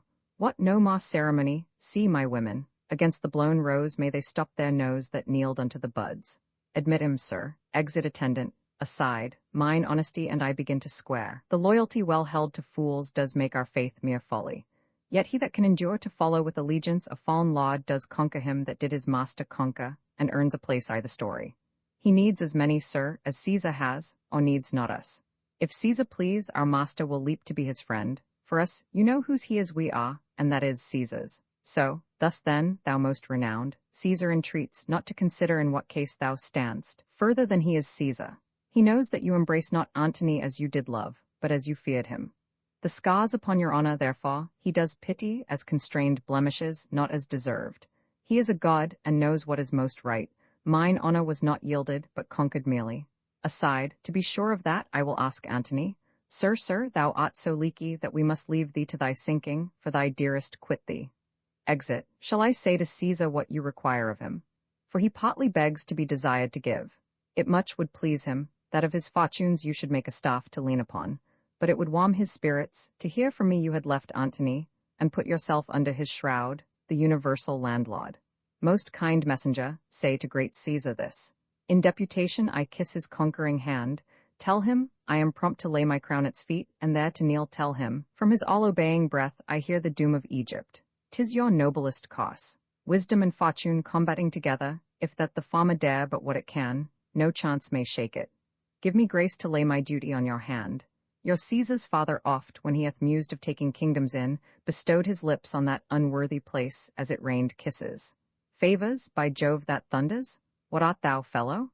One that but performs the bidding of the fullest man, and worthiest to have command obeyed. Approach there? Ah, you kite, now, gods and devils, authority melts from me. Of late when I cried, ho! Like boys unto a muss, kings would start forth and cry, your will? Have you no ears? I am Antony yet. Aside. 'Tis better playing with a lion's whelp than with an old one dying. Moon and stars, whip him. Wet 20 of the greatest tributaries that do acknowledge Caesar. Should I find them so saucy with the hand of she here? What's her name, since she was Cleopatra? Whip him, fellows, till like a boy, you see him cringe his face and whine aloud for mercy. Take him hence. Tug him away, being whipped, bring him again. This Jack of Caesar's shall bear us an errand to him. Exeunt attendants with Thyreus. You were half blasted ere I knew you. Ha, have I my pillow left unpressed in Rome, farbon the getting of a lawful race, and by a gem of women, to be abused by one that looks on feeders? You have been a bugler ever, but when we in our viciousness grow hard, O misery on't. The wise gods seal our eyes in our own filth, drop our clear judgments, make us adore our errors, laugh at's while we strut to our confusion. I found you as a morsel cold upon dead Caesar's trencher. Nay, you were a fragment of Cneus Pompey's. Besides what hotter hours, unregistered in vulgar fame, you have luxuriously picked out, for I am sure, though you can guess what temperance should be, you know not what it is. To let a fellow that will take rewards and say, God quit you. Be familiar with my playfellow, your hand, this kingly seal and plighter of high hearts. Oh, that I were upon the hill of Basan, to outraw the hound herd, for I have savage cause, and to proclaim it civilly, were like a holted neck which does the hangman thank for being yare about him. If that thy father live, let him repent thou wast not made his daughter, and be thou sorry to follow Caesar in his triumph, since thou hast been whipped for following him. Henceforth the white hand of a lady fever thee, shake thou to look on't. Get thee back to Caesar, tell him thy entertainment. Look, thou say he makes me angry with him, for he seems proud and disdainful, hopping on what I am. Not what he knew I was, he makes me angry. And at this time most easy 'tis to dot, when my good stars, that were my former guides, have empty left their orbs and shot their fires into the abysm of hell. If he mislike my speech and what is done, tell him he has Hippachus, my enfrenched bondman, whom he may at pleasure whip, or hang, or torture, as he shall like, to quit me. Urge it thou, hence with thy stripes begone. Exit Thyreus. Alack, our Terran moon is now eclipsed, and it portends alone the fall of Antony. To flatter Caesar, would you mingle eyes with one that ties his points? Ah, dear, if I be so, from my cold heart let heaven engender hail, and poison it in the sauce, and the first stone drop in my neck. As it determines, so dissolve my life. The next Caesarian smite, till by degrees the memory of my womb, together with my brave Egyptians all, by the discandying of this pelleted storm, lie graveless, till the flies and gnats of Nile have buried them for prey? I am satisfied. Caesar sits down in Alexandria, where I will oppose his fate. Our fosse by land hath nobly held, our severed navy too have knit again, and fleet, threatening most sea-like. Where hast thou been, my heart? Dost thou hear, lady? If from the field I shall return once more to kiss these lips, I will appear in blood. I and my sword will earn our chronicle. There's hope in't yet. I will be treble-sinewed, hotted, breathed, and fight maliciously. For when mine hours were nice and lucky, men did ransom lives of me for jests. But now I'll set my teeth and send to darkness all that stop me. Come, let's have one other gaudy night. Call to me all my sad captains, fill our bowls once more, let's mock the midnight bell. It is my birthday, I had thought to have held it poor, but since my lot is Antony again, I will be Cleopatra. Do so, we'll speak to them, and tonight I'll force the wine peep through their scars. Come on, my queen, there's sap in't yet. The next time I do fight, I'll make death love me, for I will contend even with his pestilent scythe. Exeunt all but Inababas. Now he'll outstare the lightning. To be furious is to be frighted out of fear, and in that mood the dove will peck the estrage, and I see still, a diminution in our captain's brain restores his heart. When valor preys on reason, it eats the sod it fights with. I will seek some way to leave him. Exit. Act Roman Faucini before Alexandria. Caesar's camp. He calls me boy, and chides, as he had power to beat me out of Egypt. My messenger he hath whipped with rods. Dares me to personal combat, Caesar to Antony. Let the old ruffian know I have many other ways to die, meantime laugh at his challenge. Caesar must think, when one so great begins to rage, he's hunted even to falling. Give him no breath, but now make boot of his distraction. Never anger made good God for itself. Let our best heads know, that tomorrow the last of many battles we mean to fight, within our files there are, of those that served mock Antony but late enough to fetch him in. See it done, and feast the army, we have started dot, and they have earned the waste. Poor Antony? Exeunt. Scene Roman to Alexandria, Cleopatra's palace. He thinks, being 20 times of better fortune, he is 20 men to 1. Tomorrow, soldier, by sea and land I'll fight, or I will live, or bathe my dying honor in the blood shall make it live again. Woot thou fight well? Well said, come on. Call forth my household servants, let's tonight be bounteous at our meal. Give me thy hand, thou hast been rightly honest, so haste thou, and thou, you have served me well, and kings have been your fellows. Aside to Cleopatra, 'tis one of those odd tricks which sorrow shoots out of the mind, and thou art honest too. I wish I could be made so many men, and all of you clapped up together in an Antony, that I might do you service so good as you have done. Well, my good fellows, wait on me tonight, scant not my cups, and make as much of me as when mine empire was your fellow too, and suffered my command. Tend me tonight, maybe it is the period of your duty, haply you shall not see me more, or if a mangled shadow, perchance tomorrow you'll serve another master, I look on you as one that takes his leave. Mine honest friends, I turn you not away, but like a master married to your good service, stay till death, tend me tonight 2 hours, I ask no more, and the gods yield you fought. What mean you, sir, to give them this discomfit? Look, they weep, and I, an ass, am onion-eyed. For shame, transform us not to women. Ho, ho, ho, now the witch take me. If I meant it thus, grace grow where those drops fall. My haughty friends, you take me in $2 a cents, for I spake to you for your comfort. Did desire you to burn this night with torches. No, my hearts, I hope well of tomorrow, and will lead you where rather I'll expect victorious life than death and honor. Let's to supper, come, and drown consideration. Exeunt. Scene Roman 3 the same, before the palace.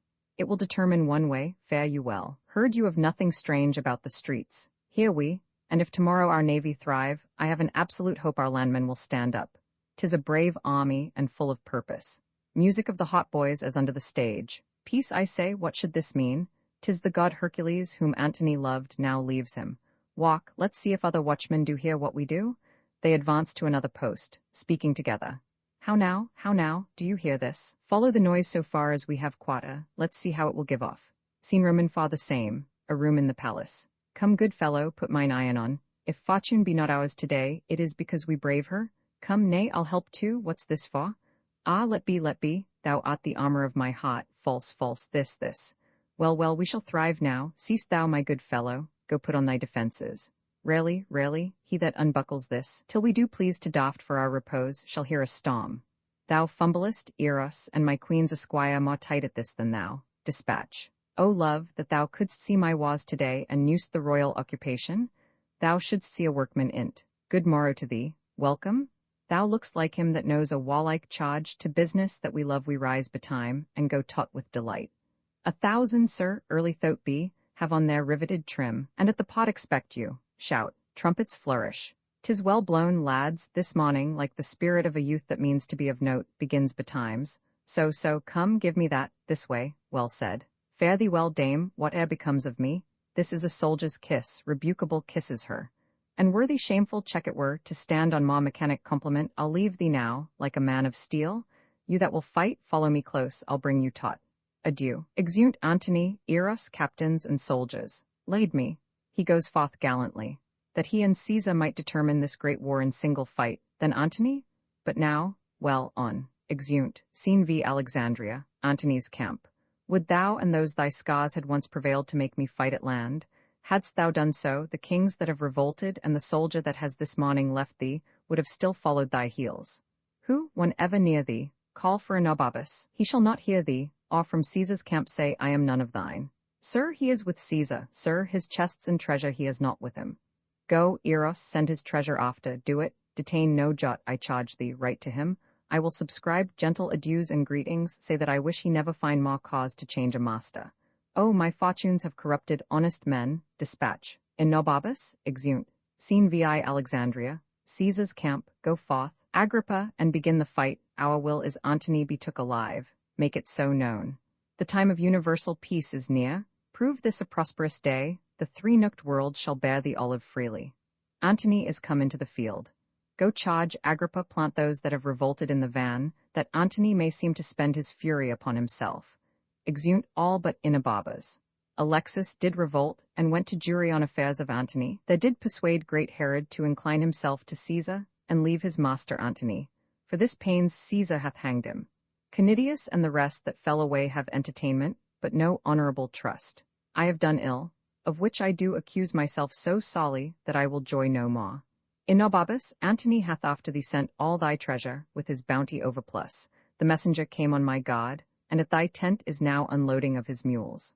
Mock not, Enobabus. I tell you true, best you safe the bringer out of the host. I must attend mine office, or would have don't myself. Your emperor continues still a Jove. Exit. I am alone the villain of the earth, and feel I am so most.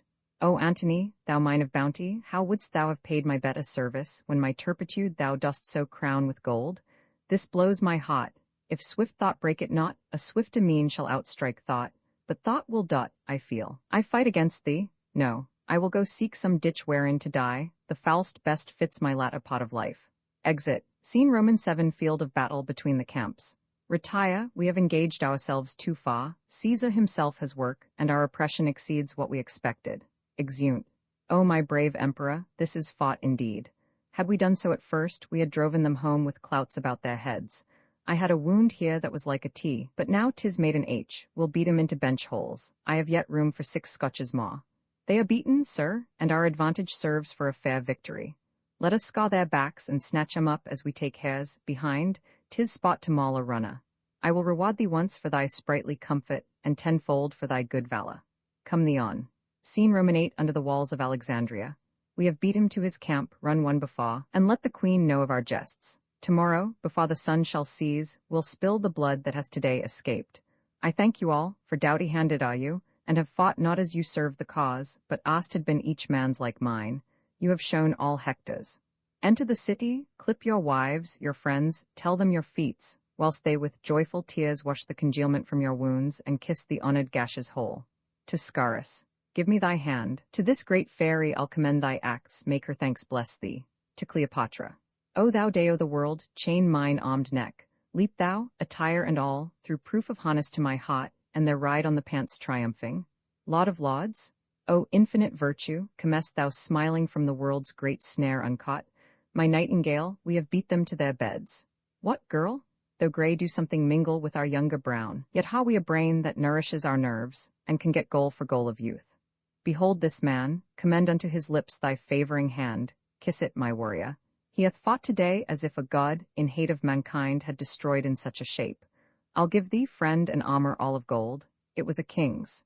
He has deserved it, were it carbuncled like holy Phobos Ka. Give me thy hand, through Alexandria make a jolly march. Bear our hacked targets like the men that owe them.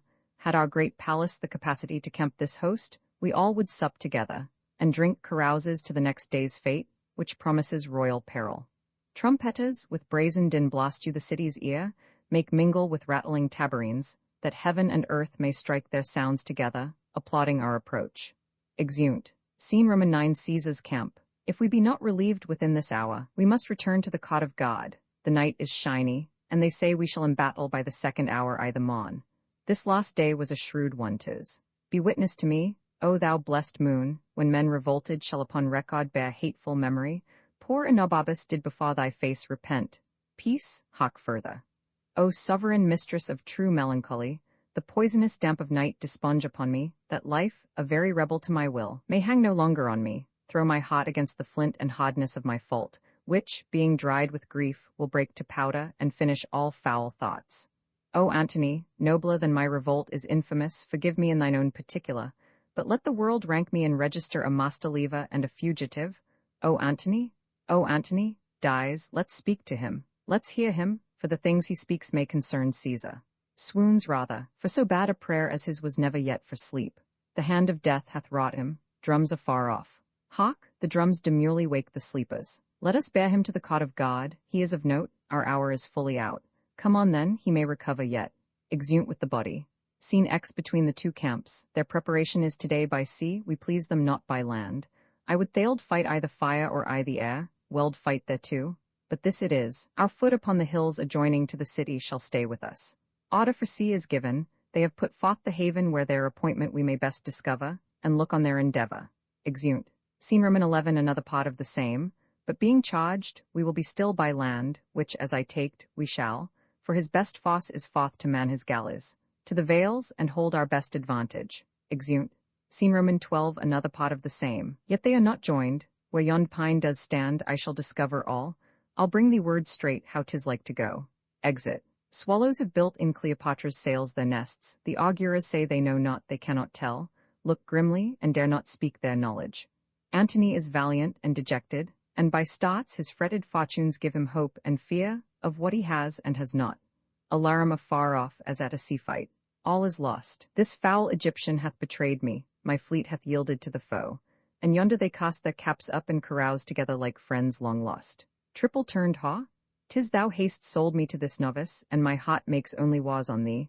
Bid them all fly, for when I am revenged upon my charm, I have done all. Bid them all fly, begone. Exit Scarus. O sun, thy uprise shall I see no more. Fortune and Antony part here.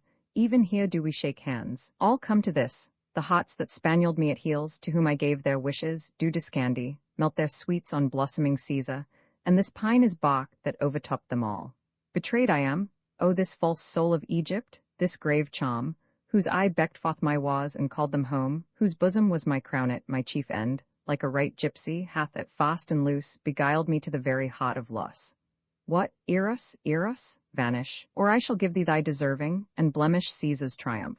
Let him take thee, and hoist thee up to the shouting plebeians, follow his chariot, like the greatest spot of all thy sex. Most monster-like, be shown for puss diminutives, for doits, and let patient Octavia plough thy visage up with her prepared nails. Exit Cleopatra. 'Tis well thou'rt gone, if it be well to live, but better 'twere thou fell'st into my fury, for one death might have prevented many. Eros, ho, the shirt of Nessus is upon me. Teach me, Alcides, thou mine ancestor, thy rage, let me lodge liches on the horns o' the moon, and with those hands that grasp the heaviest club, subdue my worthiest self.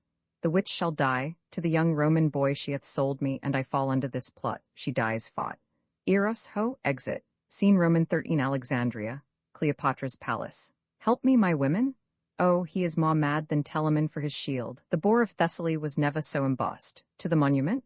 There lock yourself, and send him word you are dead. The soul and body rive not more in parting than greatness going off. To the monument? Madian, go tell him I have slain myself, say that the last I spoke was Antony, and word it, prithee, piteously. Hence, Madian, and bring me how he takes my death. To the monument, exeunt, scene Roman 14 the same. Another room. Sometimes we see a cloud that's dragonish, a vapor sometime like a bear or lion, a towered citadel, a pendant rock, a forked mountain, or blue promontory with trees upon that nod unto the world, and mock our eyes with air. Thou hast seen these signs, they are black Vesper's pageants. That which is now a hoss, even with a thought the rack dislimbs and makes it indistinct as water is in water. My good knave Eros, now thy captain is even such a body. Here I am Antony, yet cannot hold this visible shape, my knave. I made these was for Egypt, and the queen, whose heart I thought I had, for she had mine, which whilst it was mine had annexed untaught a million more, now lost, she, Eros, has packed cards with Caesar, and false played my glory unto an enemy's triumph. Nay, weep not, gentle Eros, there is left us ourselves to end ourselves. Oh, thy vile lady, she has robbed me of my sod. No, Antony, my mistress loved thee, and her fortunes mingled with thine entirely. Hence, saucy eunuch, peace she hath betrayed me and shall die the death. Death of one person can be paid but once, and that she is discharged. What thou wouldst do is done unto thy hand. The last she spake was, Antony, most noble Antony. Then in the midst a tearing groan did break the name of Antony. It was divided between her heart and lips. She rendered life, thy name so buried in her. Unarm, Eros, the long day's task is done, and we must sleep. To Madian, that thou depart'st hence safe, does pay thy labor richly go. Exit Madian, off, pluck off. The sevenfold shield of Ajax cannot keep the battery from my heart. Oh, cleave my sides, heart, once be stronger than thy continent, crack thy frail case. Apace, Eros, apace. No more a soldier, bruised pieces, go, you have been nobly born for me a while. Exit Eros, I will take thee, Cleopatra, and weep for my pardon. So it must be, for now all length is torture. Since the torch is out, lie down and stray no farther. Now all labor mars what it does. Yeah, very force entangles itself with strength, seal then, and all is done. Eros, I come, my queen. Eros, stay for me. Where souls do couch on flowers, we'll hand in hand, and with our sprightly pot make the ghosts gaze. Dido and her Aeneas shall want troops, and all the haunt be ours. Come, Eros. Eros, since Cleopatra died, I have lived in such dishonor, that the gods detest my baseness. I, that with my sod quatted the world, and all green Neptune's back with ships made cities, condemn myself to lack the courage of a woman, less noble mine than she which by her death our Caesar tells I am conqueror of myself. Thou art swan, Eros, that, when the exigent should come, which now is come indeed, when I should see behind me the inevitable prosecution of disgrace and horror, that on my command, thou then wouldst kill me. The time is come, thou strikest not me, 'tis Caesar thou defeatst. Put colour in thy cheek. The gods withhold me? Shall I do that which all the Parthian darts, though enemy, lost aim, and could not? Eros, wouldst thou be windowed in great Rome, and see thy master thus with pleached arms, bending down his corrigible neck, his face subdued to penetrative shame, whilst the wheeled seat of fortunate Caesar, drawn before him, branded his baseness that ensued? Come then, for with a wound I must be cured. Draw that thy honest sword, which thou hast won most useful for thy country. When I did make thee free, swerest thou not then to do this when I bade thee? Do it at once, or thy precedent services are all but accidents unpurposed. Draw, and come. Turn from me then, that noble countenance wherein the worship of the whole world lies. Then let it do at once the thing why thou hast drawn it. My dear master, my captain, and my emperor, let me say, before I strike this bloody stroke, farewell. Why there then? Thus I do escape the sorrow of Antony's death. Kills himself, thrice nobler than myself. Thou teachest me, O valiant Eros, what I should, and thou couldst not. My queen and Eros have by their brave instruction got upon me a nobleness in record. But I will be a bridegroom in my death, and run in taut as to a lover's bed. Come then, and Eros, thy master dies thy scholar. To do thus falling on his sod, I learned of thee. How, not dead, the god, ho, oh, dispatch me. I have done my work ill, friends, oh, make an end of what I have begun. Thy death and fortunes bid thy followers fly. This sod but shown to Caesar, with this tidings shall enter me with him. Lives he? Wilt thou not answer, man? Exit Dercetas. Art thou there, Diomede? Draw thy sword, and give me sufficing strokes for death. Most absolute laud, my mistress Cleopatra sent me to thee, locked in her monument.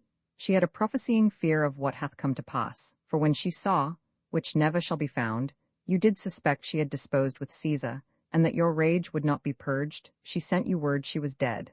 but, fearing since how it might work, hath sent me to proclaim the truth, and I am come, I dread, too late. What ho, the emperor's god, the god, what ho? Come, your laud calls. Bear me, good friends, where Cleopatra bides, 'tis the last service that I shall command you. Woe we, sir, you may not live to wear all your true followers out. Nay, good my fellows, do not please shop fate to grace it with your sorrows. Bid that welcome which comes to punish us, and we punish it seeming to bear it lightly. Take me up, I have led you oft, carry me now, good friends, and have my thanks for all. Exeunt, bearing Antony. Scene Roman 15 the same, a monument. No, I will not, all strange and terrible events are welcome, but comforts we despise. Our sighs of sorrow, proportioned to our cause, must be as great as that which makes it. His death's upon him, but not dead.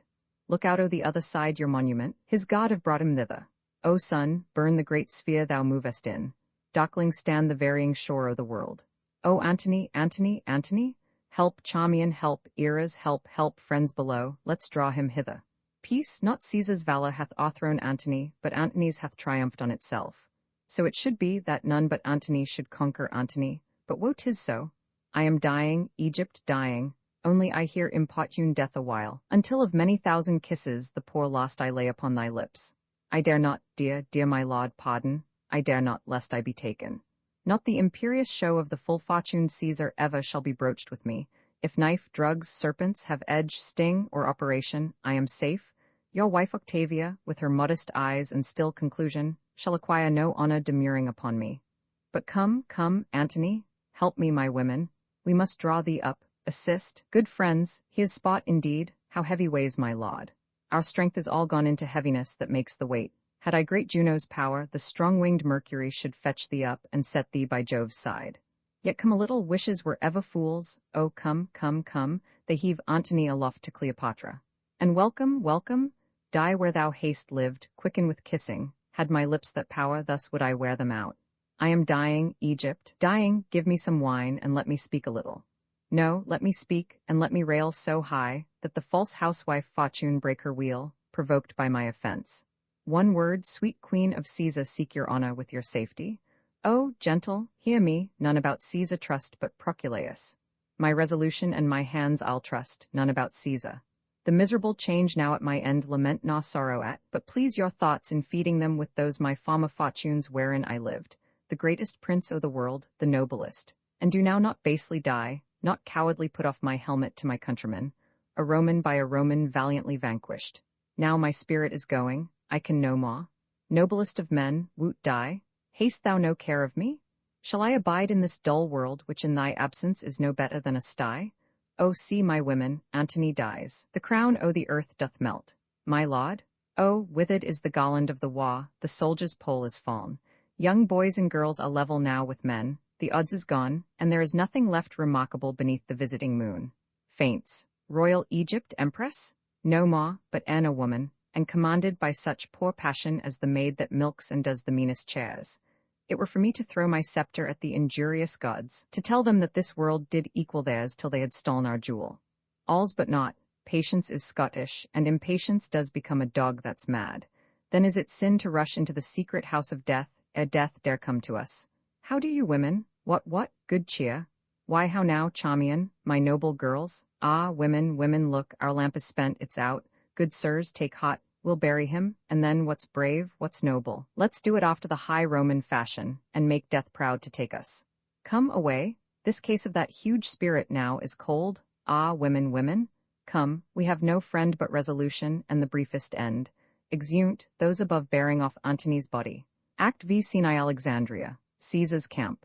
Go to him, Dolabella, bid him yield, being so frustrate, tell him he mocks the pauses that he makes. Wherefore is that?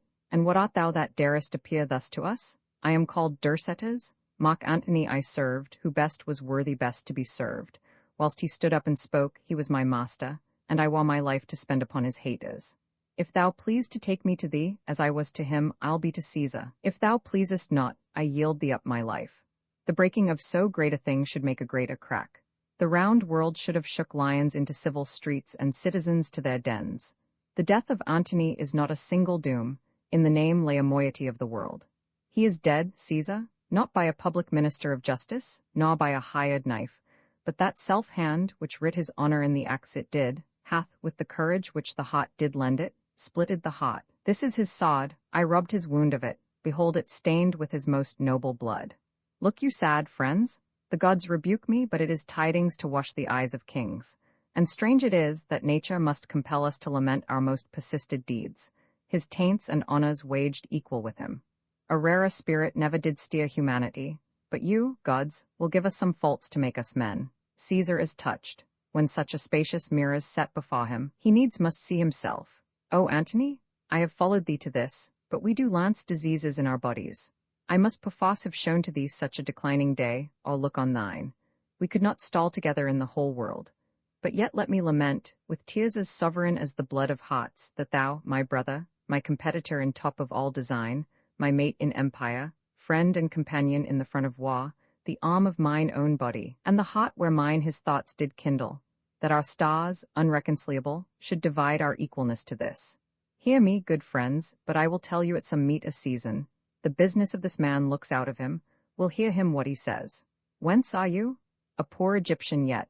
The queen my mistress, confined in all she has, her monument of thy intense desires instruction, that she preparedly may frame herself to the way she's forced to. Bid her have good heart, she soon shall know of us by some of ours, how honourable and how kindly we determine for her, for Caesar cannot live to be ungentle.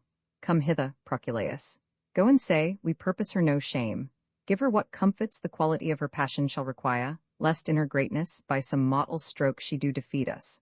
For her life in Rome would be eternal in our triumph. Go, and with your speediest bring us what she says, and how you find of her. Gallus, go you along. Exit Gallus. Was Dolabella to second Proculaeus? Let him alone, for I remember now how he's employed. He shall in time be ready. Go with me to my tent, where you shall see how hardly I was drawn into this war, how calm and gentle I proceeded still in all my writings. Go with me, and see what I can show in this. Exeunt. Scene room into Alexandria. A room in the monument. My desolation does begin to make a better life. 'Tis paltry to be Caesar. Not being Fortune, he's but Fortune's knave, a minister of her will. And it is great to do that thing that ends all other deeds, which shackles accidents and bolts up change, which sleeps and never pallets maw the dung, the beggar's nurse and Caesar's. Caesar sends greeting to the Queen of Egypt, and bids thee study on what fair demands thou meanst to have him grant thee.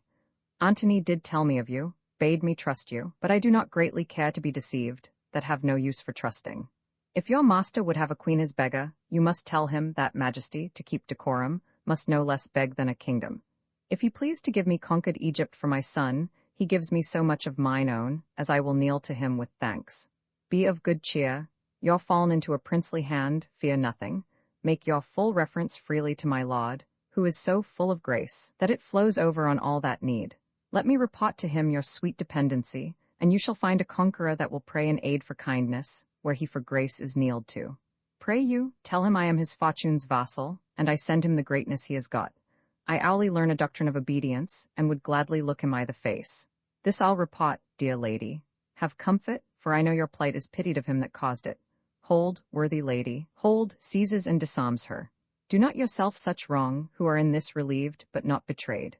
What of death too, that rids our dogs of languish? Cleopatra, do not abuse my master's bounty by the undoing of yourself.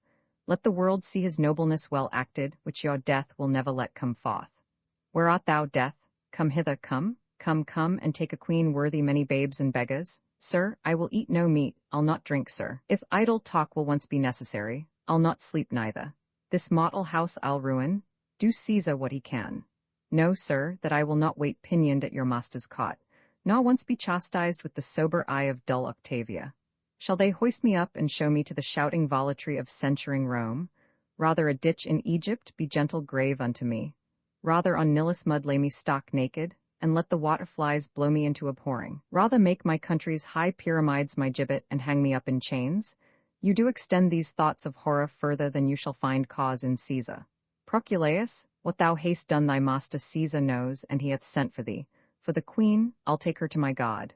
So, Dolabella, it shall content me best, be gentle to her. To Cleopatra. To Caesar I will speak what you shall please if you'll employ me to him. No matter, sir, what I have heard or known. You laugh when boys or women tell their dreams. Is't not your trick? I dreamed there was an Emperor Antony. Oh, such another sleep that I might see but such another man. His face was as the heavens, and therein stuck a sun and moon, which kept their course and lighted the little the earth. His legs bestrid the ocean, his reared arm crested the world. His voice was propertied as all the tuned spheres, and that to friends, but when he meant to quail and shake the orb, he was as rattling thunder. For his bounty there was no winter in't, and autumn 'twas that grew the maw by reaping. His delights were dolphin-like. They showed his back above the element they lived in. In his livery walked crowns and crownets. Realms and islands were as plates dropped from his pocket. Think you there was, or might be, such a man as this I dreamed of? You lie, up to the hearing of the gods.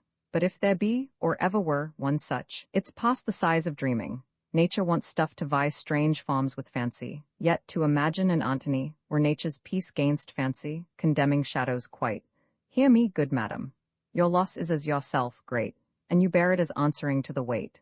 Would I might never take pursued success, but I do feel, by the rebound of yours, a grief that smites my very heart at root.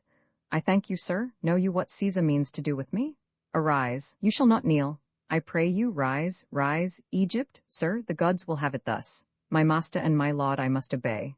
Take to you no hard thoughts. The record of what injuries you did us, though written in our flesh, we shall remember as things but done by chance. Sole sir o' the world, I cannot project mine own cause so well to make it clear, but do confess I have been laden with like frailties which before have often shamed our sex. Cleopatra, no, we will extenuate rather than enforce. If you apply yourself to our intents, which towards you are most gentle, you shall find a benefit in this change. But if you seek to lay on me a cruelty, by taking Antony's cause, you shall bereave yourself of my good purposes, and put your children to that destruction which I'll guard them from, if thereon you rely. I'll take my leave. And may, through all the world, 'tis yours, and we, your scutcheons and your signs of conquest, shall hang in what place you please. Here, my good lord. This is the brief of money, plate, and jewels I am possessed of. 'Tis exactly valued, not petty things admitted. Where's Seleucus? This is my treasurer. Let him speak, my lord, upon his peril that I have reserved to myself nothing. Speak the truth, Seleucus. Madam, I had rather seal my lips than to my peril speak that which is not. Nay, blush not, Cleopatra, I approve your wisdom in the deed. See, Caesar, oh, behold, how pomp is followed. Mine will now be yours, and should we shift estates, yours would be mine. The ingratitude of this Seleucus does even make me wild. O slave, of no more trust than love that's hired. What, goest thou back? Thou shalt go back, I warrant thee, but I'll catch thine eyes though they had wings. Slave, soulless villain, dog, O rarely base? O Caesar, what a wounding shame is this that thou, vouchsafing here to visit me, doing the honor of thy lordliness to one so meek, that mine own servant should parcel the sum of my disgraces by addition of his envy? Say, good Caesar, that I some lady trifles have reserved, a moment toys, things of such dignity as we greet modern friends withal, and say, some nobler token I have kept apart for Livia and Octavia, to induce their mediation. Must I be unfolded with one that I have bred? The gods, it smites me beneath the fall I have. To Seleucus, prithee, go hence, or I shall show the cinders of my spirits through the ashes of my chance. Wert thou a man, thou wouldst have mercy on me.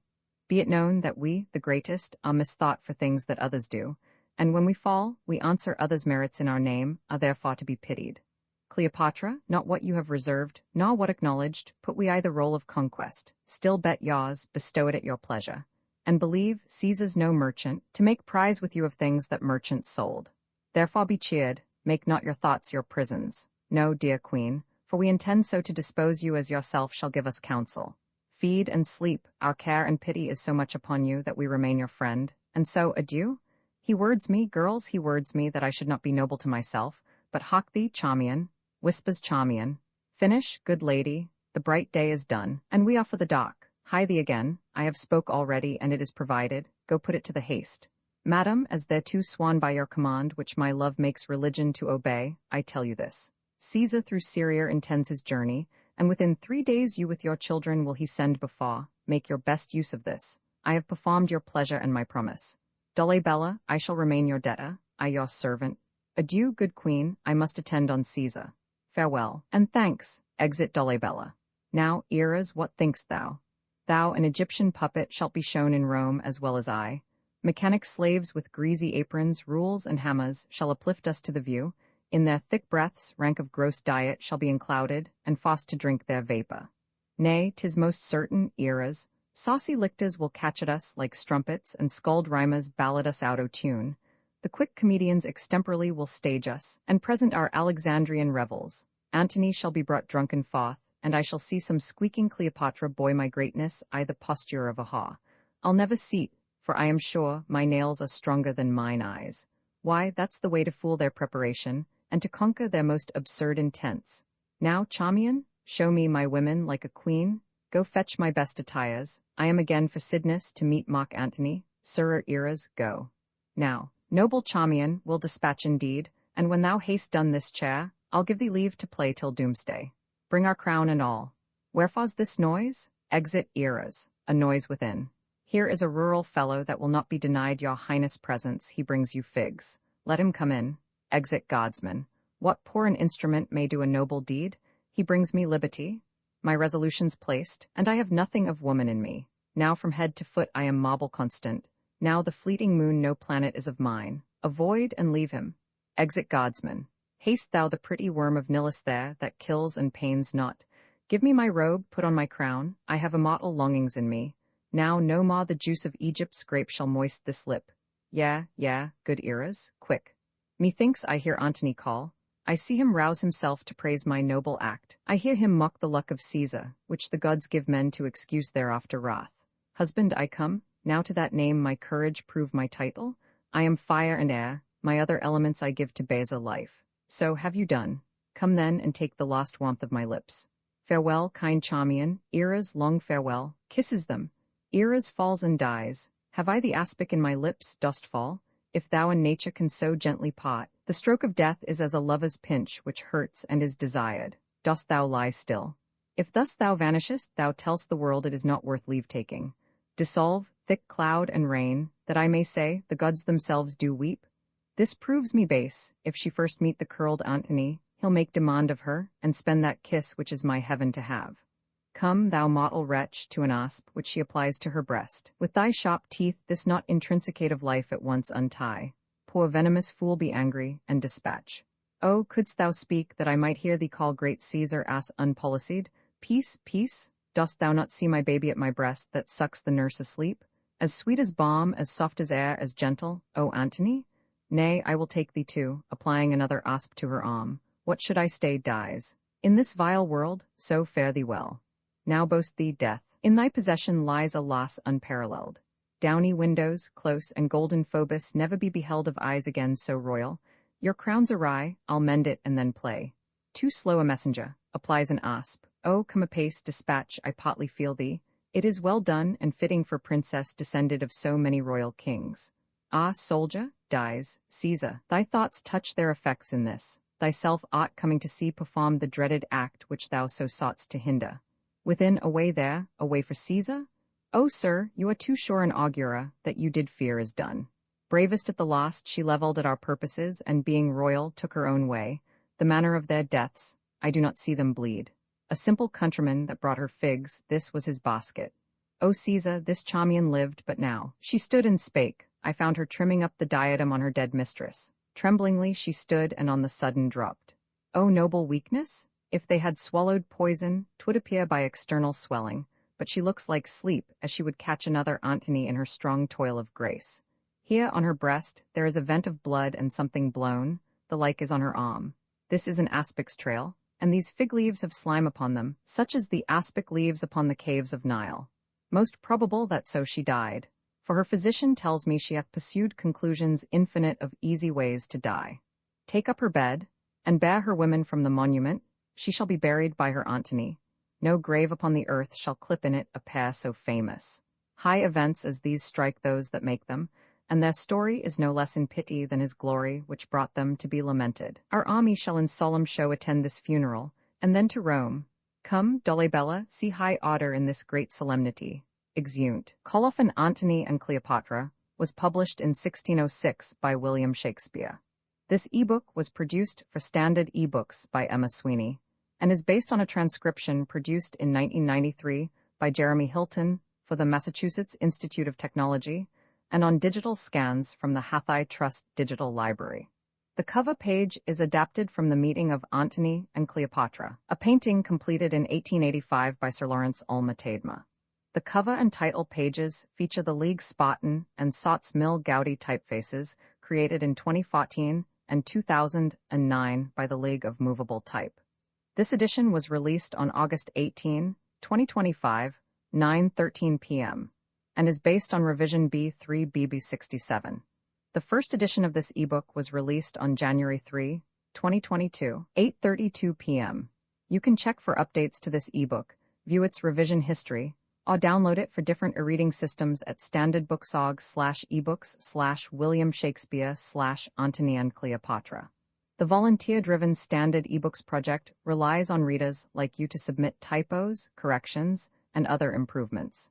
Anyone can contribute at Standard Booksorg. Dramatis Personae Mark Antony, Triumvir Octavius Caesar, Triumvir M. Aemilius Lepidus, Triumvir Sextus Pompeius Domitius Enobarbus, friend to Antony Ventidius, friend to Antony Eros, friend to Antony Scaurus, friend to Antony Dercetas, friend to Antony Demetrius, friend to Antony Philo, friend to Antony Maecenas, friend to Caesar Agrippa, friend to Caesar Dolabella, friend to Caesar Proculaeus, friend to Caesar Thyreus, friend to Caesar Gallus, friend to Caesar Menas, friend to Pompey Menocrates, friend to Pompey Varius, friend to Pompey Taurus, Lieutenant General to Caesar Canidius, Lieutenant General to Antony Silius, an officer in Ventidius's army Euphronius, an ambassador from Antony to Caesar Alexis, attendant on Cleopatra Mardian, a eunuch, attendant on Cleopatra Seleucus, attendant on Cleopatra Diomedes, attendant on Cleopatra, a soothsayer, a clown Cleopatra, Queen of Egypt Octavia, sister to Caesar and wife to Antony Charmian, attendant on Cleopatra Eras, attendant on Cleopatra officers, soldiers, messengers, and other attendants seen in several parts of the Roman Empire. Antony and Cleopatra. Imprint this ebook is the product of many hours of hard work by volunteers for Standard ebooks, and builds on the hard work of other literature lovers made possible by the public domain. This particular ebook is based on a transcription from the Massachusetts Institute of Technology and on digital scans from the Hathai Trust Digital Library. The source text and artwork in this ebook are believed to be in the United States public domain. That is, they are believed to be free of copyright restrictions in the United States. They may still be copyrighted in other countries, so users located outside of the United States must check their local laws before using this ebook. The creators of and contributors to this ebook dedicate their contributions to the worldwide public domain via the terms in the CC 01.0 Universal Public Domain Dedication. For full license information, see the uncopyright at the end of this ebook. Standard eBooks is a volunteer-driven project that produces ebook editions of public domain literature using modern typography, technology, and editorial standards, and distributes them free of cost. You can download this and other ebooks carefully produced for true book lovers at Standard Booksorg.